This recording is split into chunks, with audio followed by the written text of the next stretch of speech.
Okay, guys, thanks for joining us tonight. Obviously, we're excited about being able to represent South Carolina in the Southeastern Conference in the Gasparilla Bowl. I've got a very, very good opponent in University of Alabama, Birmingham. Coach Clark has done an outstanding job building that football program. We all know what happened a few years ago, and the way they've built it back up and been competitive has been, something to see. Balanced offensive football team. I think they average around 200 yards rushing, 200 yards passing every game. Defensively, they've always been stingy. They've got good football players. Haven't watched a lot of tape yet. I just know who Bill Clark is and what he represents and how his football teams play. And I've talked to a couple coaches that have played these guys in the past and talked about how physical this football team is. And I know they're going to be hungry to play. We found out that we were playing in the bowl game today after we had finished all our meetings and basically had finished our walkthrough today. I told them right before we started stretching, we were not going to work on an opponent today anyway, but it was good to finally hear who we were playing. We had a good about an hour and a half practice, and then we'll get to work on UAB tonight as a coaching staff and tomorrow and have our first practice against them tomorrow. Questions? Let's go to David Cloninger with the first one. Hey, Mike, thanks for doing this.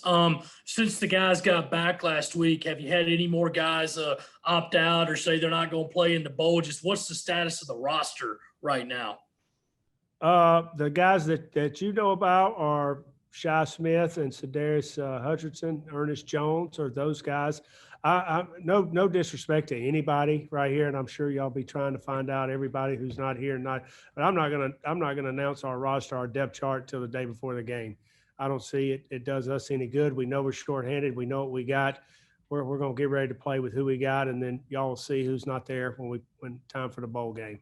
Just not trying to be ugly, David. I just don't want to give any advantage to our opponent, who's in and who's out leading up to the first game. It's not like the NFL where we have to say who's playing. Let's go to Ben Briner with the next one. Hey, Mike, with sort of the timing of it getting on you guys so fast, is that tricky because you obviously didn't know until today, or is it maybe kind of an advantage that there isn't a drawn out bowl situation with kind of everything around? I think it's an advantage. I'm glad that we're playing early. I'm glad that the guys are here. We don't have to practice a couple of days and send them home. I've talked about on several occasions how long this season's been for these players, not just physically but mentally. I think it's good that we're going to play a game this Saturday. We're going to get these practices in and we're going to go down there and compete. It's another opportunity to compete. It's like I told her tonight, the season has not been at all what we expected. It's been a very, very disappointing 2020, but guess what? We have another opportunity to put our name on something, and our name's going to be on the Gasparilla Bowl. And, if we've got that opportunity, let's make sure we put our best foot forward. And, I thought the guys, responded well today. You never know how the guys are going to, come out. It's been a long year and a lot of stuff going on out there, of guys not playing in bowl games, teams opting out. It's like I told these guys, you chose to play, for South Carolina, and you play in the Southeastern Conference. And, the reason you chose to play in this conference and this team is because we love to compete. And anytime somebody puts the ball down, we're ready to play in this conference. And I think our guys got the message, and we'll be ready to play on Saturday. Eric Boyton. Yeah, Mike, you just said you're not going to give away any of the secrets, but do you expect to have all three of your quarterbacks available? And do you know in your mind right now who the starter is going to be? I do know who the starter is going to be in the ball game. It's going to be Luke Doty. We're going to continue to rep the guys at quarterback this week, but Luke's going to be the starter, and feel like we're going to put a game plan together to hopefully help him be successful. Colin Taylor. Yeah, Mike, I guess just how would you divvy up coaching duties offensively? I mean, I know Eric Wolfer got the job at Kentucky. What's the plan for the offensive line? How do you kind of divvy up coaching responsibilities this week? Man, I don't know. I call it Big Farm. It's Landon. What's Landon's last name? Landon Martin. Landon Martin. Yeah. Okay. All right. That's terrible. Big Farm. That's what. I like Big Farm better. Big Farm. Landon Martin, who has been a quality control. I don't know how long he's been at South Carolina. I think he's been here. I think it's his think it's 5 years, but this is a guy that played at Newberry College, played offensive line, and he's a guy I've been impressed with since the day I've walked in. Very, very organized, worked hand in hand with Coach Wolf, what he could do per NCAA rules. He understands the guys. The guys know who he is. He's knowledgeable of what we're doing offensively. Obviously, it won't be Coach Wolford, and we're gonna miss him. But Coach Farm, Big Farm, Coach Landon has jumped in there and done a nice job. Everybody else will be status quo as the way it's been the last 3 games. Coach Robinson and Coach Krantz got back in today. Well, they were in last week to do their COVID test, but they were in today. And hats off to those guys, to coming back to coach the bowl for these kids. I can't say enough, of what this whole staff has done. Through a tough time for them the last 3 weeks, and now, in a bowl game. But they know it's important to show these kids how you continue to work when you put in situations that you may not like, but you got a job to do. And these guys are showing these guys how to handle their business like adults. Dick Cox. Merry Christmas, Coach. Merry Christmas. A lot of people say that a 2-8 South Carolina team doesn't belong in the bowl, but you played 9 teams with an all SEC conference that qualified. And again, any other conference, you would have probably been a 500 team or better. Yeah, I mean, usually, you don't win the number of bowl games. You don't go to a bowl, and that's, this year is not the case with all the situation that's going on with the pandemic and some conferences not being able to play, some not being able to play a number of games. We don't make the rules. And that's what I told the guys, a week ago. We don't make the rules, but we're going to be given an opportunity to play, and we got to see that as a blessing. We could sit here and say, hey, we wish it was over. Let's just start fresh in January. But that's the wrong attitude to have in my mind. In my mind, your time is right now. Don't put it off. Don't procrastinate. Don't wait. Hey, I'm going to start fresh when Coach Beamer walks in here in January, and you got an opportunity to start changing. I don't want to use the word culture, because everybody uses that word, but, taking ownership as an individual for your football team right now. Why wait? Take ownership as an individual, how you go about your business, and you've got a chance to start changing the narrative, one by one, person by person on this football team. And that does not directly result in W's on Saturday, but if we start doing it now, it's going to help for the future. Every one of those guys came here to South Carolina, to play in the SEC, to play for championships, to get a quality education. Don't waste your time here. The time's too valuable. It's going to be gone before you know it. And you're going to wish you had an opportunity to play football again. So don't waste that time. Joe Gorchow. Hope you're doing well, Coach. Good to see you. I'm curious, what has your relationship been like with Coach Beamer, and how will you work with him this week as you take the reins in terms of running the ship to get this team ready? But obviously, Coach Beamer will be there watching on. So how's that relationship, and what will that look like this week between you and Coach Beamer? Well, Coach Beamer just got in town this afternoon. I saw him right before we went out to practice, and kind of told him what time that we would start practice. Coach Beamer is going to be meeting with the kids individually on an individual basis, and have one-on-one conversations with each guy. And myself and the staff, our responsibility is to get the team ready to play for the bowl game. He's going to be handling duties outside of the bowl game. He's going to come out to practice. We're going to see him in practice and watch practice and be around the guys. But as far as bowl prep and things like that, he's not going to be involved with that. He's working on the future of South Carolina, and it's our job to make sure we finish strong this year. That's what he wants us to do as a football staff, and is directed to me. Josh Kendall.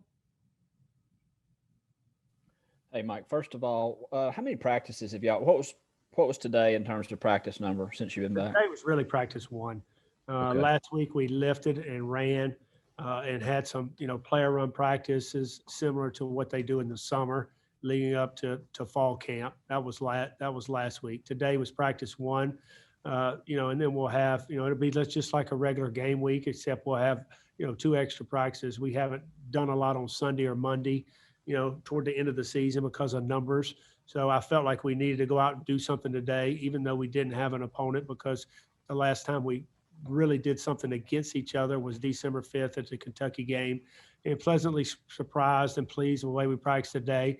We'll basically have probably 2 Tuesday practices with a Monday and Tuesday, We'll have our normal Wednesday practice. Then we'll have a walkthrough on Thursday before we fly down. And then we'll have our Fast Friday the day before the game. I guess that's on Christmas Day, day before the game on Saturday. And secondly, have you had conversations yet with Shane about your potential future here, and when do you need to make that decision or want to make that decision for yourself about what's next after the I game? have. I've talked to Coach Beamer about that, but I'm going to let Coach Beamer answer, those questions about the staff. Thanks, Mike. Rick Henry? Hey, Coach, Merry Christmas to you and your family. When you get a bowl bid, one of the benefits is the extra practice time. Is that even more valuable to a team like South Carolina coming off a tough season, so many young players, not only to practice on things like technique, but just to build more confidence? And it's really almost been like, with this year, so many guys that have opted out or been injured and not lost for the season, and our numbers, being low, the last few weeks has been practicing young guys. And, this is a little bit different where, I think 15 is the number of practices is allowed by the NCAA leading up to a bowl game. I don't know. I've talked to a bunch of coaches. Nobody's going to use anywhere close to that, because of the time frame and how long this season's been. And usually a lot of those practices you use to practice the young guys. All our guys are practicing. I think we had maybe 51 or 52 scholarship guys practicing today. Our numbers are low. So to practice 15 times or to do too much at practice would not be beneficial for the team. But back to the confidence part, I do think it's good. I even said this after we played, Kentucky. There's a lot of guys out there playing football. And even though the result was not what probably all of those guys wanted, individually or as a team, you can't say enough for experience. When you have experience, good or bad, and you learn from that, that's going to help you down the road. And that was kind of my message after practice tonight. It's another opportunity for us to play, but it's another opportunity for you to gain experience and to grow individually and grow as a football team. And if they'll take that mindset and that attitude, we'll have a chance to improve. And every opportunity you have a chance to improve, you can't waste that opportunity. And sometimes it's human nature. We all do it. We procrastinate. We put things off. Why would we do that? Let's take advantage of this opportunity to improve you individually and as a football team. And I've said this to you guys, and I say it to the team a lot. It doesn't matter who's standing up here in front of you. It's your football team. When are you guys going to take ownership of that and start to grow? And and there's some guys that are starting to speak up and take leadership roles. And it's a time for not only to gain experience on the field, but also gain experience in leadership roles. And I think that's good. Anytime you get guys together and you put them in a competitive environment, you put them around each other, and you make them strain. And they learn how to strain and fight through when things aren't going good. I think good can come out of that. If you strain and don't go through the motions, that's what we got to fight. That we're not just going through the motions just to show up and play in a bowl game. That's not what we do here at South Carolina. That's not what anybody should do. Anytime you do something, you're putting your name on it, and that's your name. You're signing your name to this Gasparilla Bowl. That's your legacy. Let's go to Hale McGranahan. Coach, kind of on that topic, have you been able to see enough in terms of sample size to have a feel for some of those individuals who are kind of showing you that type of stuff? Or well, I mentioned Luke Doty has done a nice job of that. He's excited, to be at practice. He was excited today. When I was talking to the team and got up and broke those guys down. He's a guy I've seen. Defensively, guys like, Cam Smith and John Dixon, who have been kind of in the wings the last few years, their confidence level, start to get a little bit higher. Now, they haven't been really, really vocal, but you see their confidence start to improve by the plays that they've played in the game and the reps that they've gotten, either good or bad. DeCarrion Joyner has done some nice things. I'm talking about, leadership and speaking up. And then, sometimes you don't want to say, hey, here's the guy. You can't say, hey, hell, you're the leader of this football team. It don't work like that. Leadership is influence. And if a kid doesn't have any influence on the football team and you say, hey, he's the leader, you're just kidding yourself as a coach. So we have to cultivate the kids that have influence on this football team, and the ones that have that good influence, those are the ones we need to cultivate and put in leadership roles. And the ones that have bad influence, quite frankly, we need to get them out of here. Let's go to Phil Kornblum. Yeah, hey, Mike. Do you know right now what you're going to do on the offense replacing the two starters who have opted out, Shy and Darius? No, not yet. The good thing, we have played some guys, probably not as many guys up front as I thought we would going into the season. And I don't know if we can replace, those two guys.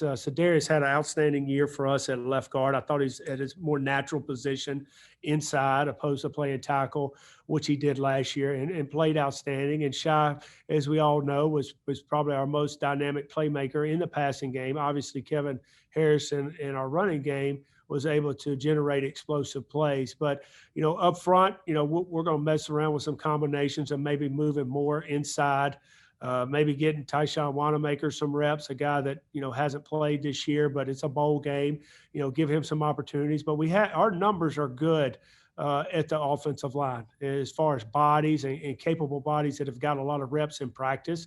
We just got to find the right combination. And talking with Coach Landon last week when I knew Coach Wolf was taking a job at Kentucky, we talked about, creating some competition this week and talking about playing, more than 5 guys, maybe having a tackle rotation with 3 guys, working the tackle position, some inside guys being able to rotate. At the end of the day, we're not just going to put them out there to put them out there, but have some competition, and if they deserve to play, let them play in this game. And going back to what Rick asked, that's good for experience moving down the road.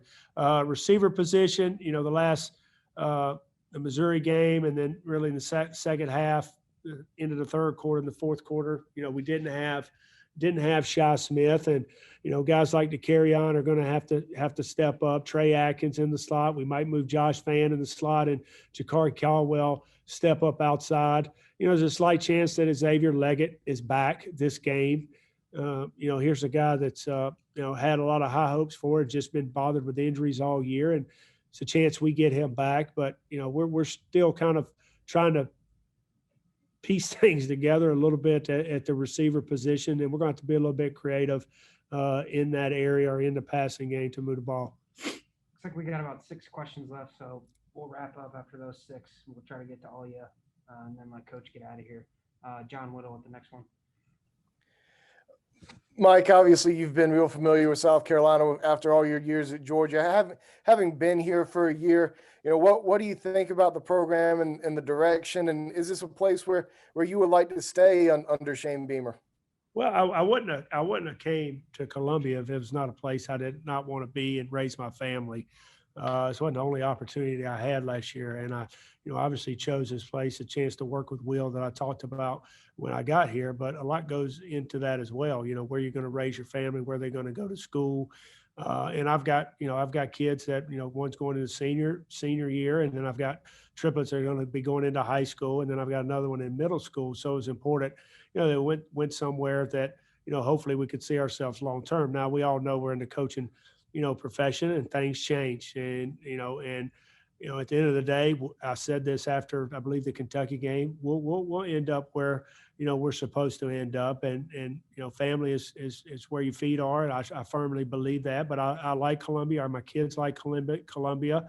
The one thing that was disappointing me about, Columbia this year, or being in South Carolina, was, the COVID and the pandemic. I didn't get to experience Williams-Brice, as stadium, being on South Carolina's side. I've always been on the other side, and it's been so intimidating. I think it's such a huge advantage, for them being the home team, and that atmosphere and the passion of these fans. We didn't get to see that. So, we'll see what happens after the bowl game. But right now I'm focused on the bowl game, and I will be fine wherever I end up. I know that. And I believe in my family. I believe in my abilities to coach ball, and I'll have a chance to coach ball with us here somewhere else. David Cloninger. Mike, how did the decision go to play in this bowl game among the players? Was there a vote, or did everybody just say we want to play? How did the decision making come? Well, there's no vote when you go in the SEC. You come to play in the SEC, you come to play ball. And I told them we're going to play in a ball game, and guys that want to play, we're going to report back at this day. If you don't want to play, you need to opt out. It's kind of, we didn't have a vote. Ben Brenner. Mike, just what have the last few weeks kind of been like for you, sort of preparing to do this? And I guess I'm guessing kind of playing a lot of things by ear with sort of not knowing, that kind of indecision. Well, first of all, I just want to say thanks to the staff. And they've done such a nice job of being professional. It's not an ideal situation for anybody. I could sit here and say, woe is me, been the interim head coach, during the pandemic, coach, and at the end of the day, we have jobs to do. We know the business when we get in this business, and if you truly are a coach, you got in it to help young people and help them reach them goals and see them grow, not just on the field, but off the field, and help them learn how to fight through adversity. And I can't say enough about this staff, how they've handled themselves, professionally and personally around each other. It's been a joy to work with. So, winning, obviously is why we, is part of the reason why we do it. And that's a lot of fun in that locker room after you win. But camaraderie is also another reason why you got in coaching, is to be around guys and you're all, pointed in the same direction, trying to help young people. And you can't see it right now. It's kind of my message to the other coach. You can't see it or kind of actually understand it, but we have a chance to make more of a difference in these kids' lives right now when basically, what's hit the fan in all directions, and showing them how to respond in the right way. And I can't say enough about these guys. And, Coach T-Rob coming back, Coach Krantz, they had more energy in practice than they had all year tonight. And that's good for those kids to see. They know that they're not going to be here and ask not to return, and they show up and they go to work for those kids. And that's something that those kids are going to be able to look back on when things get tough in their life, because it's going to get tough, how to respond. It hadn't been easy, but it's been fun. The fun's in the grind. The fun's in the grind. And if you keep putting yourself out there and keep putting your on in that arena, that famous quote, success is on the other side. I firmly believe that. Failure leads to success. Everybody wants to sit back and have an opinion, behind some Twitter handle or behind some code name that we don't know who they are, and have all these damn opinions, but they don't put themselves out there. These kids and these coaches are the ones putting themselves out here on a daily basis. Eric Boynton. Yeah, Mike, you kind of alluded to this a little bit over the course of this interview session, but it sounds like with all the coming off a disappointing season, with the kids being taken away from being able to spend Christmas with their families, there seems to be a lot of reasons not to be excited about playing this game. But it sounds like from your standpoint, the guys that are suiting up, they're excited about getting a chance to play one more time and excited about the chance to end the season with a win. I truly believe so, Eric. It's human nature to be, disappointed and be fatigued from the long season and want to go home, and see your families. And we all do, we all, my family's leaving tomorrow and heading to see my wife's parents. I'm not going to be with them on Christmas, first time, ever. But, we came here all for different reasons, but we all chose South Carolina. And, and my message after Kentucky, if you look at yourself and how do you improve as an individual and how do you help improve this program and this football team, you have to take it every opportunity you have. And we have another opportunity this week. We all want next year to be better than this year. Well, why are we waiting till next year to start working? Let's start right now. And that's just continue to be my message to these guys. And I was pleasantly surprised of how they came out in practice today. Because we're going to play an opponent that's going to be excited about being there.